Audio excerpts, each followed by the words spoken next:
John Scott here with Vic Carucci and Jonathan Acosta. The Bills falling to the Patriots. Their first loss of the season, 23-20 here on Sunday Night Football. And it's as simple as the Bills made more mistakes, uncharacteristically turning the football over. It's not uncharacteristic, the amount of penalties, because they had the same amount a week ago in a win over the New Orleans Saints.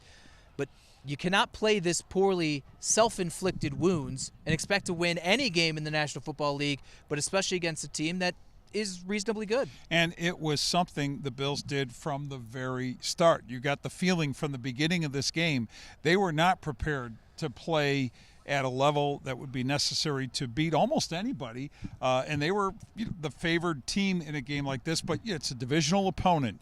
It's an opponent that has a new head coach, although a veteran coach in Mike Vrabel, that's undergoing the culture change of their own. And they came in here absolutely looking to make some kind of a statement in that regard. But honestly, it was the kind of game that if the Bills play whatever their game is that doesn't involve that much sloppiness, they had 11 penalties against the Saints the previous week as well. So 22 penalties, counting the 11 accepted in this game. But the turnovers were a thing, the sloppiness in general, and it just felt they were out of sync, Jonathan, the whole way. It felt like we had sort of been trending towards a performance like this because the theme of the last 2 weeks had been how the Bills had not played their best game, but they had done just enough to win. Well, this time they finally made too many mistakes and didn't get bailed out or didn't create the turnovers necessary on defense to sort of make up for that. The Bills' mistakes finally cost them enough to hand them a loss in the NFL. And we saw Philadelphia get knocked off the ranks of the unbeatens. There's no more unbeatens in the NFL. If you make too many mistakes and you don't bring consistently your A game or even your B-plus game, you're going to lose in this league, especially to a Patriots team that is ascending within the ranks of the AFC East, right? So whether it be Josh Allen or a red zone pick, when's the last time you saw one of those from Josh Allen? Or the defense being put in a position where they've made that stop in the fourth quarter at other points this season. Couldn't get that stop against Stefon Diggs and Drake Maye in the fourth quarter this time. Maye leads them for the game-winning field goal.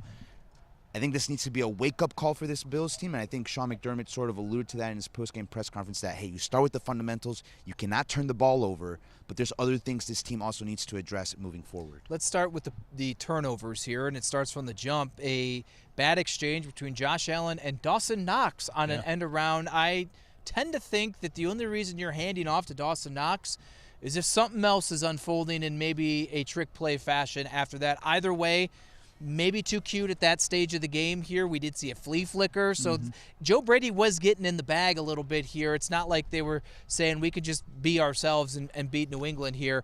And then the Josh Allen interception, to which he said afterwards he didn't necessarily think he was forcing it. It just wasn't the best ball. I wholeheartedly disagree. It was never there. And yes, Josh has and can fit it in the tightest of windows between any quarterback in the world.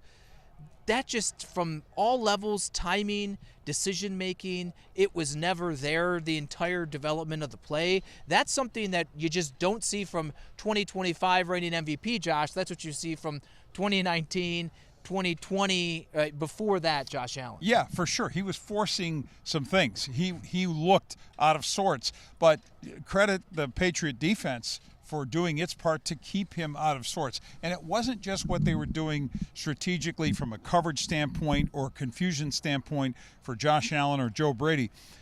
Number one, they lived up to their standing as entering the game, tied for second in the NFL for being for run stopping, and the Bills could not get their running game going. Think about it, guys. For the previous 3 games where James Cook was on a roll, where he got AFC Offensive Player of the Month, that running game was rolling. It didn't roll tonight, and when it's not rolling, rhythm of your offense gets thrown off. And I felt there was a desperate attempt, to your point about some of the trickery that the Bills were, or Joe Brady was trying to dial up, right? Some plays, end arounds, whatever, to try to get something started, get a spark going. They didn't have to do that in those previous games because the run game gave them a foundation. Josh didn't have to be great in those previous games, but it was the complementary football thing. In this game, it was more about disjointed offense, disjointed on the defensive side in some ways, but mostly disjointed offense, sloppiness, undisciplined all the way around. Joe Brady is not culpable for the turnovers the Bills had in this game. But I don't think he gets out of here without his fair share of criticism, because we've seen him get too cute at times. If you think back to the Sunday night game in Baltimore last year, the Bills were on a roll. They had the momentum. Then a trick play where Allen gets hit by Kyle Van Noy. It's the strip sack fumble. Allen seemingly gets hurt on the play. Bills lose all the momentum. Ravens go on to win that game. At other points this season, maybe not with the trick plays, but we've seen the Bills' offense have lulls in games where they go seemingly a quarter without being able to get anything going offensively. And you look at them and you say, you have Josh Allen, you have James Cook. This is something that should not be happening. And on top of that, coming into this game, yes, James Cook did not have the best game. 15 carries, I think, for 49 yards. Certainly his worst game of the season.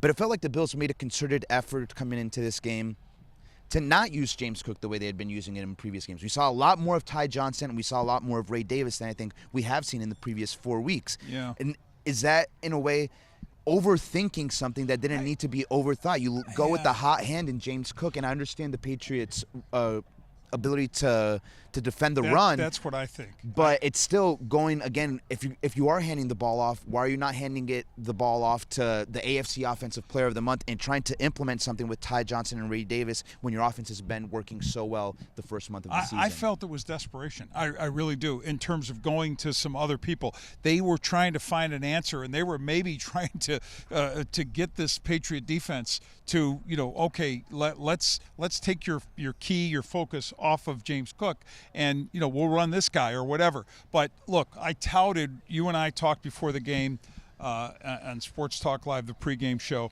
and we went into this whole, and I own this, how great this offensive line has been playing and doing, especially the run.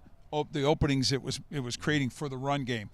It got stoned in many ways tonight, and on top of that, it was those penalties. It was sloppiness. It was Connor McGovern. It was everybody, getting into the mess that was the offense. I found it curious when they're using Ray Davis. There's a critical moment down here by the goal line where they need 1 yard to get a first down, and it's Ray Davis. And I'm thinking, but this is why you paid James Cook. And I do think I was sensing through the remarks of Sean McDermott and Joe Brady in the week leading up to this game, they were asked about the workload because James Cook's production has been at a different level, but the workload that is accompanying it as well, 20 carries is what he's averaging. When that guy has only had 20 carries about a handful of times in his entire career, right. I feel like maybe this was a overcorrection in some capacity to that. Now, it wasn't stark or anything like that, and if James Cook was on the field for 5 more snaps, would it have made a great difference?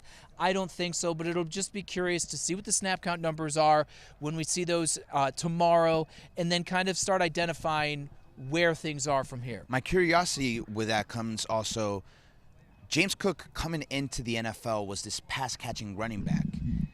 Today he was a non-factor in the passing game. All of his touches came in the run game. Well, if the run game's not working, we've heard so many times of offensive coordinators looking to use the passing game as an extension of the run game. Where's the swing pass to James Cook? Where's the running back screen to James Cook? Instead, you're having the handoffs to Dawson Knox, or you're having tight end screens. Why are those not play opportunities that you have for James Cook, who's a more dynamic player than a Dalton Kincaid or a Dawson Knox? I just think, like, to your point, it was maybe an overreaction from Joe Brady, and I think when he looks back on this game, I think it's going to be one that he's going to have some regrets about this one, that some plays that he'd like to have back. Let's be positive, and then we'll get to the negative after this. Dalton Kincaid, a career high in receiving yards with 108. His strong start to the season is just building and building and building. This was our discussions throughout the offseason after some of the comments we heard from Brandon Beane and Sean McDermott. He needed to be healthy. He needed to be stronger. He needed to be more reliable. And he is producing early on like the first-round tight end that the Bills drafted and touted him to be when they did draft him in the first round. This is encouraging, at least. We'll get to the rest of the pass catchers after this, but you got to be in a good spot with not only Kincaid's production, but Josh Allen, who talks so favorably of him, even in some of his darker moments, is going to him a lot, and that connection is alive. Yeah, you could see the continued building of his confidence, their confidence in him, but the confidence that Dalton Kincaid, I think, has in himself to emerge as not just a guy, but an upper-tier type of tight end, and they need that in their offense. They need it desperately because they really have nothing else in the way of pass catchers who break games open. The closest they had to that in this game was Dalton Kincaid, making those plays, moving the sticks, and they weren't just those typical dump-off tight end plays. They were chunk plays. They were the 20 or more yard types of plays, explosives that the Bills needed, and it's Josh Allen's confidence in him. I feel like Josh has been on a mission to elevate Dalton Kincaid ever since that playoff game, which the loss to the Chiefs in the AFC Championship game, where it was Josh putting it on himself for the drop pass that Dalton had. Now I see a big difference too is the health, right? Brandon Beane, Sean McDermott talked about how much Kincaid was having to fight through with his knee injury the second half of the season. Once he finally came back to the field, he was not at 100%. So this is a guy obviously with a lot of talent, first-round pick, and I think we're starting to see what a healthy Dalton Kincaid in a third year in this offensive system can provide to this Bills offense. And not just because the first 3 or 4 games, a lot of his impact came in the touchdowns that he scored, right? His impact today, no touchdowns, but again, moving the chains and being a security blanket for Josh Allen.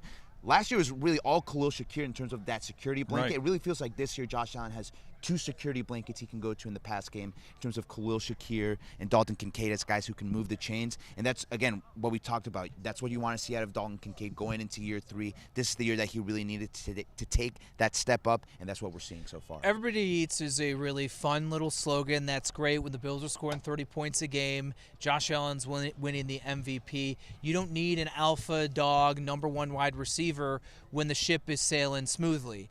But when the chips are in the middle, the Bills still, ever since the departure of someone we will discuss very shortly, have not had that person that you can rely upon that say, hey, offense kind of a little off, offensive line's not that great. We just need someone that Josh can say, boom, you're going to win one-on-one battles. Right. And they do not have that consistently at the wide receiver position. It reared its head again this evening, and there's not really a solution that's truly going to satisfy and flip the script this season because we're in the middle, and even with a trade, you're not going to get some superstar alpha number 1.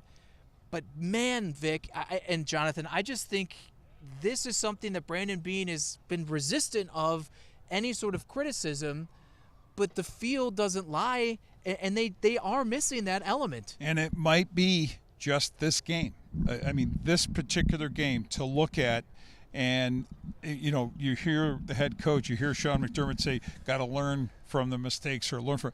Maybe this is a bigger learning situation for the entire organization to take a hard look at what they are or what they need to be to go where they want to go. And look, I'm not saying the Bills aren't still one of the very best teams in the league, that they lack control of not only their division but the entire AFC. And yes, they have lost to their first division foe this season. But in terms of what you're saying, the need to enhance that receiving core for the last few weeks, the feeling was, okay, maybe this is just a real complete offense that runs the ball well, and when you need it, the passing game will be there. The complement will be there, and Josh will make the plays he needs to make. He doesn't have to make a ton of them all the time. And then there will be games when Josh has to take it over and do the job. Well, this was a game where something a lot more was needed because they didn't have the running game going, and they didn't have it. So to your point, maybe this is where Brandon Beane, his personnel staff,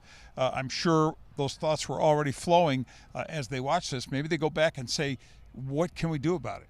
Was it saying Jimmy's and Joe's be X's and O's, right? The Bills have a guy in Josh Allen, right? But they don't have that pass catcher that keeps defensive coordinators up at night. So what does that do? That puts more stress on James Cook. That puts more stress on Josh Allen. That puts more stress on Joe Brady having to always have an excellent offensive scheme and on the execution, right? When you have good players that sort of transcend a certain level, even when things break down, they can go out and make the plays the way we see Josh Allen do it. We talked so much in the offseason about the Bills following this formula, this blueprint of the Philadelphia Eagles. A lot of that was in reference to the defensive line and what they had on defense. But what did they have on offense? two very good pass catchers that can win one-on-one battles in A.J. Brown and Devontae Smith. And the offensive formula for them in the Super Bowl was not Saquon Barkley the way it had been all season. Right. It was Jalen Hurts beating the Chiefs downfield to A.J. Brown and Devontae Smith. The Bills don't have that. We saw one catch down the sideline where Keon Coleman went in and made an excellent catch one-on-one for a first down. That's something that you want to see him continue to do. But to your point, that's not something that we see consistently. And Brandon Beane, in terms of being resistant to criticism, I think he sort of felt that he needed to make a change when we saw him go out and acquire Amari Cooper last year. That was the vision behind going out and acquiring him is, hey, here's a number one receiver that's going to help come in and help this offense. Did Amari Cooper have the statistical impact that maybe this team had hoped for? Maybe not, but in terms of points per game, the production was there with Cooper on the field, with Cooper on this team. So I think we have enough evidence to look at to say if a similar type of move was made this year, it would be in good order and could potentially benefit a Bills offense that, again, it was scoring 30, 31 points a game coming into this game. But when you watch the games, you feel like that little extra element is missing. Not for anything, but one of the most, I know we're going to get to somebody else who is here in this conversation, but there was a receiver that was really productive for the Bills last year along with Amari Cooper. He's the guy who doesn't wear shoes or socks a lot of time, Mac Hollins. Oh, yeah, he plays for the Patriots. Not that he came in here to do a lot of damage to his former team, but that was the state of the Bills receiving corps. He was such a productive guy for them. They saw no need to keep him back, and they said, okay, we can still do better with what we have as a receiving corps. And obviously they're not there yet. Think about the money that's invested in Josh Palmer and Curtis Samuel. These are guys that Curtis Samuel had his first touchdown of the season, but these are guys that you're looking at the stat sheet. One catch in a game, 2 catches in a game. It's not enough for the money that you've invested in that position. And let's just think of the timing. Last year, the Bills had an issue in Baltimore, and then they had an issue offensively, especially throwing the football in Houston. Yep. And what happened immediately out of those back-to-back losses? They acquired Amari Cooper, and then Keon Coleman ascended before his injury and things like that. This is the time of year, the trade deadline's weeks away. I'm not saying it needs to be instantaneous. It needs to be this. It's just something to think about here because everybody eats is great, and it's, you can't key in on anyone because everybody can get the ball at any time. That's fine if everybody's actually getting open, but you can't get the ball to any and everyone. It's not a buffet of options if nobody is open to throw them the football here. Let's get to Stefon Diggs because, frankly, he was awesome. Yeah. I mean, he was everything that Stefon Diggs was when he was at his peak with the Buffalo Bills. He's everything, as we've just laid out. This offense has been chasing in terms of an individual talent at the wide receiver position since they traded him a year and a half ago. And, Vic, you chuckled, I chuckled. I'm getting video of him walking off the field.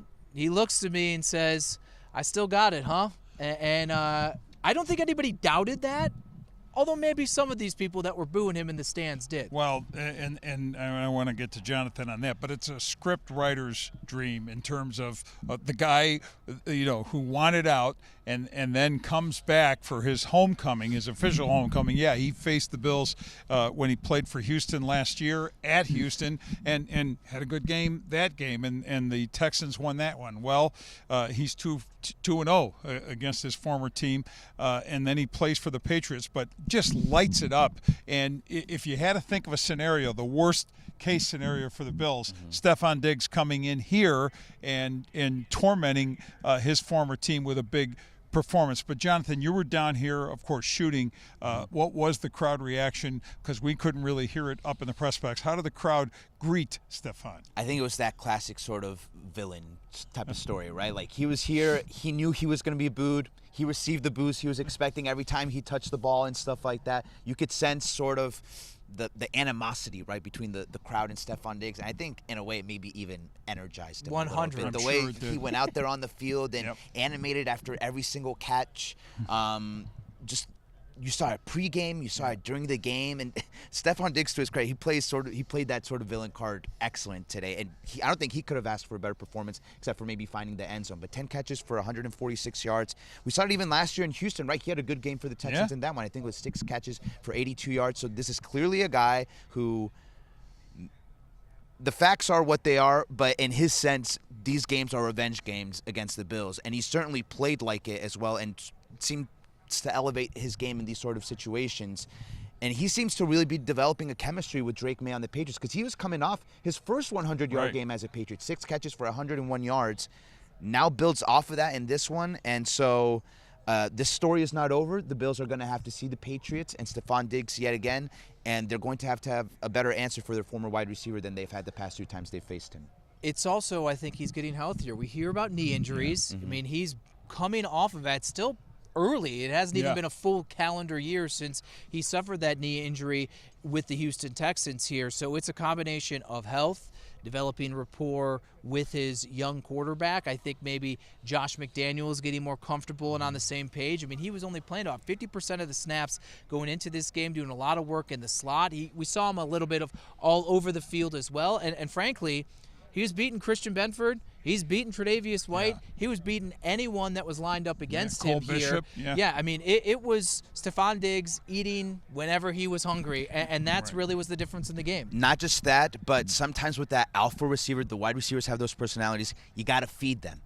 The Patriots fed Stefon Diggs early and got him into this game. I think the first pass throw. of the game was to Stefon Diggs, and you sort of felt, I think everyone in the stadium felt, kind of made sense. You kind of felt that first pass play was going to get to Stefon Diggs, and it got him going. It's almost like a three-point shooter, seeing that first three-point shot at the beginning of the game, see it go in the hoop, and then he's hot the rest of the game. That's how it felt like for Stefon Diggs here in this one. And for Drake Maye. I mean, getting Drake Maye going, the confidence level, not only that and the chemistry between Drake Maye and Stefon Diggs, but for Drake's sake. Drake is a second-year quarterback, and he's a second-year quarterback just a quarter of the way, barely into his second season, and playing only his second game against the Bills.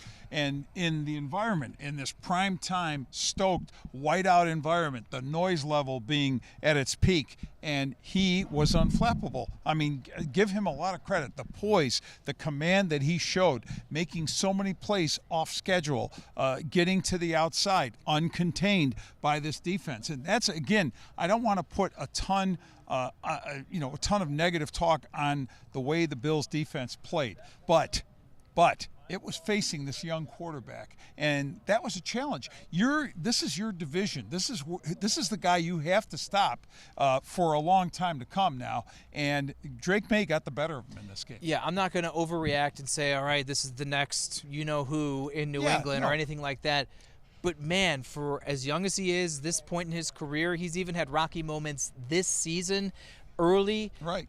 He made some great plays. I mean, I still don't know. He was a fraction of an inch or two off the ground, getting tackled, throws a completion. I'm in the tunnel. I thought for sure he just threw it into the ground like he did some of these other ones under duress. And I look up and it's second and 2 or something. And he made so many good plays, played with poise, decisions on the move.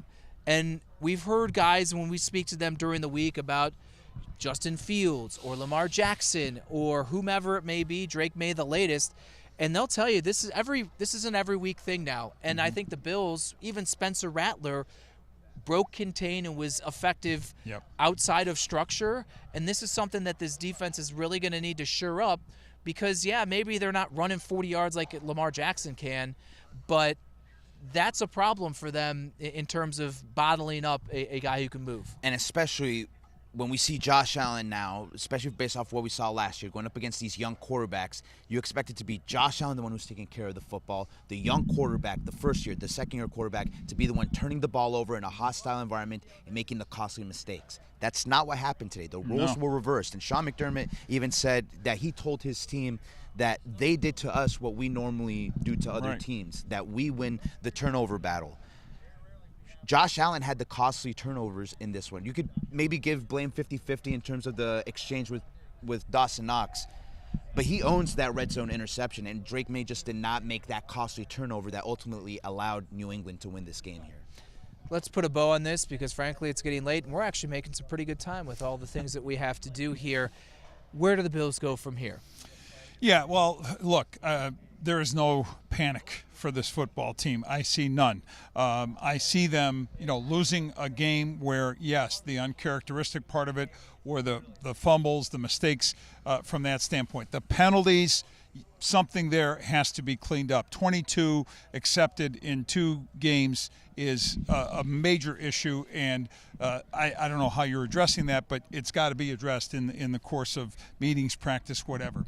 You got an Atlanta team coming up on Monday Night Football in Atlanta. Won't be a piece of cake, won't be a game that they can just show up and win, but at the same time, it's a game they're going to be expected to win, and then they've got their bye after that. And there is also some healing that's going to be needed for this football team because of the injuries that are there. So to be a game away from the bye, from a chance to rest and recover, is important. So where I see them going is gather yourself after this one, and really get your focus on getting that win in another primetime game, Monday Night Football. Then get your rest and gear up for a tough second half of the season. And also keep in mind, every opponent they have, especially the ones that they are going to be competing with in the AFC for that top seed, are going to take a good look at this tape, a good look at what Mike Vrabel's defense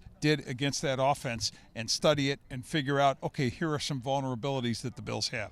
Talk about that Monday night game against the Falcons, right? The Bills have struggled on run defense. They're playing Bijan Robinson, one of the best running backs in the NFL. We saw today what a number 1 receiver can do against this Bills defense. They go up against Drake London, a young, promising wide receiver in the NFL. So that, like you said, not a piece of cake. But this is a veteran team. As we saw today, there are no perfect teams in the NFL. Every team has its weaknesses. And so I think with the Bills being a veteran squad, they're not going to overreact to this game. They'll go back to the drawing board, see where they need to correct things. I would expect at least a less sloppy performance in Atlanta. It doesn't guarantee a victory, but I think a more well-coached, a more Bills-like performance than more to what we're used to out of that team compared to what we saw today. And obviously the health part is a big one. I mean, Matt Milano left the game again today. Right.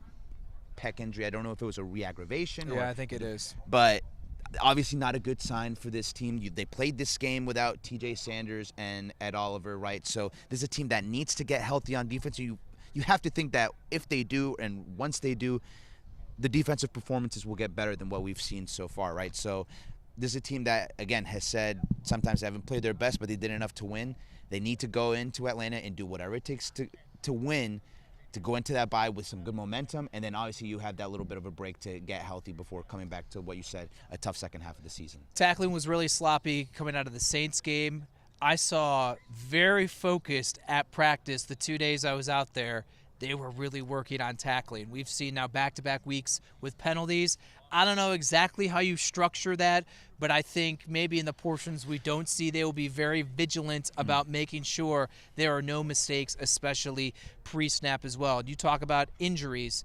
I think in a matter of weeks coming out of the bye, we may see a wave of influx of new bodies into this Bills defense between Larry Ogunjobi, Michael Hoyt, Max Hairston, Dorian Williams is hurt, TJ Sanders is hurt, Ed Oliver is hurt, Matt Milano is hurt. Dorian Strong. Yes, Dorian Strong is hurt. So I think in a matter of, by the time this is week 5, by the time it's week 8 coming out of the bye week, Kansas City week 9, you could see 4, 5 different pieces inserted into that Bills defense. Yeah.